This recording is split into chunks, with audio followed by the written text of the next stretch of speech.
Becky Shapiro, Mind, Body, Spirit Coach, Soul Compass, and Catalyst. Yesterday, if you missed it, go back and watch it. I was explaining how, having been stuck in my masculine energy for 4 decades, how that has been affecting my menstrual cycle. And because I didn't have any clue about really how long a period should be, or how, what would be the level of flow or intensity, I didn't realize that I was experiencing, periods that were longer than they should have been, that were heavier than they should have been for years. So if you missed that, go back and watch it. Today, I want to talk about how, now that I understand masculine and feminine energy, I work with them, I have reconnected to my feminine, done so much healing, and then connected my masculine and feminine energy back together. They're meant to be one harmonious energy. I've done all of that. Let's talk about the changes that I've experienced in my period. And again, I believe that I'm still not in menopause yet because I needed to go through this. This is part of my process and what I can share and bring to other women.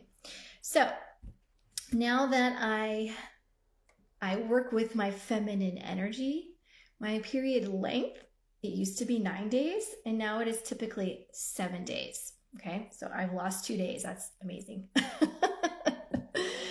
And then the intensity or the heaviness of the flow, it used to be 2 to 3 days of very heavy flow in the middle.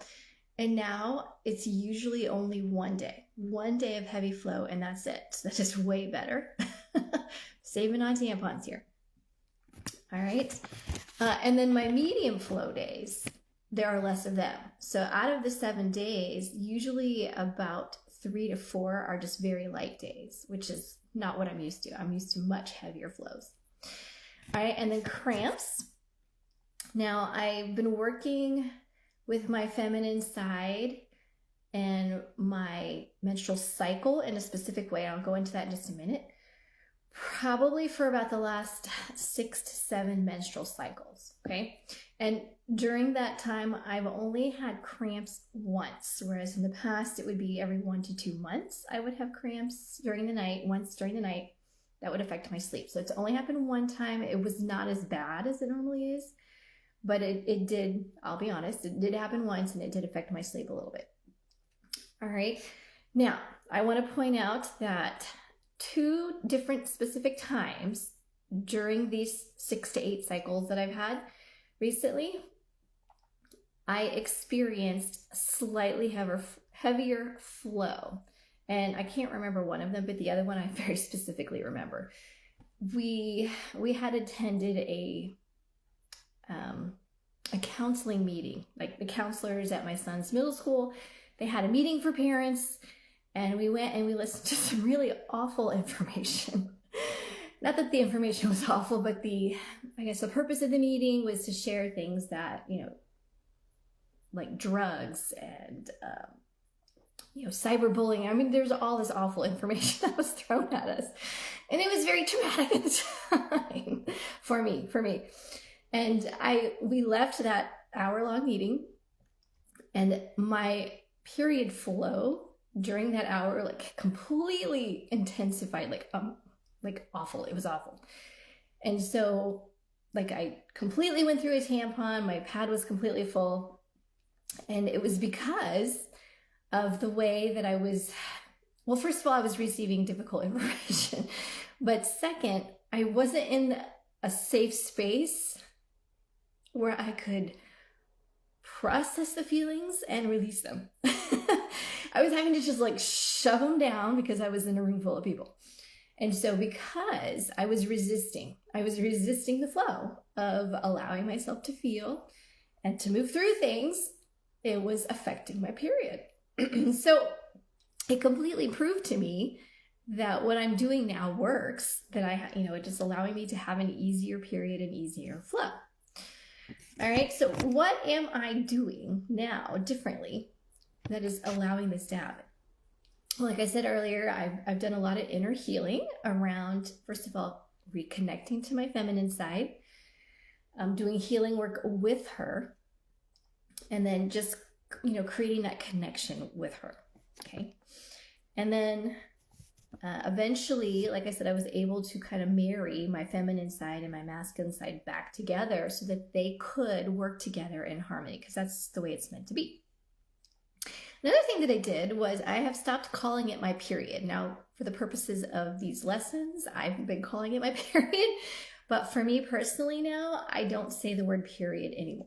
And the reason is because a period, when you think of periods, either you think of the end of a sentence, like it's bringing an end to something, or you think of a time period that had a start and an end to it. Like it has like finality.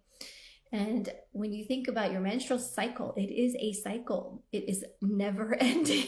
It is meant to keep going. Yes, you ebb and you flow through it, and the blood flow stops, but the cycle itself is never ending. So I no longer call it my period, I call it my flow, because I'm supposed to be flowing through the different stages of the menstrual cycle. Okay, so it's kind of like for me, the word period has that negative connotation. Things are gonna end, and I don't think of my period as this curse anymore, like I mentioned in yesterday's video. It is just a part of my femininity. And so I now call my period my flow, which for me has a much better energy to it than the word period. Especially if we were brought up believing that, period is a burden, it's awful, all of the things that women think about their period. Okay, so I now call it my flow. Now I actually talk to my flow, just like I talk to my feminine side. I will connect into what I call my flow every single morning. It's part of my morning routine. And I ask it or her, what do you need from me today? Okay, and sometimes it is to take it easy. Sometimes it's to eat healthier. Sometimes it is to get movement. But every single day I hear we need flow. Okay, we need to be flowing through our day between masculine and feminine activities, which is not the way I used to operate. I used to operate completely in my masculine all day long. It was very stressful, very overwhelming, and it was affecting my period and giving me longer periods and heavier periods. Okay, I didn't know this at the time. All right. And so, I ask my body every day, what do you need today, so that we can be in flow. All right, so that is how my period has changed. It's shortened, the intensity is less, and I'm excited. Can't ask for more than that towards the end of your menstruation here. So I'm about to turn 49, so I don't know when menopause is going to hit for me, but I'm looking at how can I go through menopause with ease, because again, you hear people complain about night sweats, and hormone levels are all out of balance and all of these things.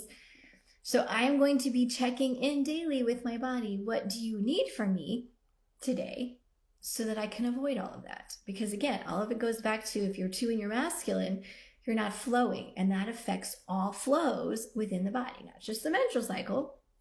It's going to affect your lymphatic system and your blood flow, everything that's supposed to be flowing through the body. We are building up resistance. We're blocking it by living only in our masculine energy. All right, so I'm pretty passionate about that these days. I'm really working with this concept, and how can I make things flow better, not just in my daily life, but within my body, within my energy. All right, so if you are interested in learning how to flow better in any way, you're interested in learning how to connect to your feminine side with your feminine energy, and to do the healing work that's involved in order to reconnect. If you feel like you're just living in your masculine, some healing work is going to need to be done. Then I invite you to join me in my upcoming class, channeled through Goddess Isis, called The Trusted Feminine, Divinely Guided. The class itself is going to take place on Thursday, April 11th, probably noon. And then the replay will be available for anybody that cannot attend live. I'm going to be sharing information with you and giving you some techniques to use. I'm going to Goddess Isis is going to channel through me, and we are going to take you on a guided journey to connect to your feminine, do a little bit of healing work. So all that's going to take place on the 11th, but the Facebook group that I'm holding it in is going to be opening in the next day or two so that I can start supporting you in advance. So, and then it will be open a couple weeks after as well. So really you're going to get about a month of support from me, not just this one class. All right, so if you have any questions about it, go ahead and drop them below. You are welcome to message me. I'm going to leave the link for you so you can sign up if you would like. And I hope you enjoy the rest of your day.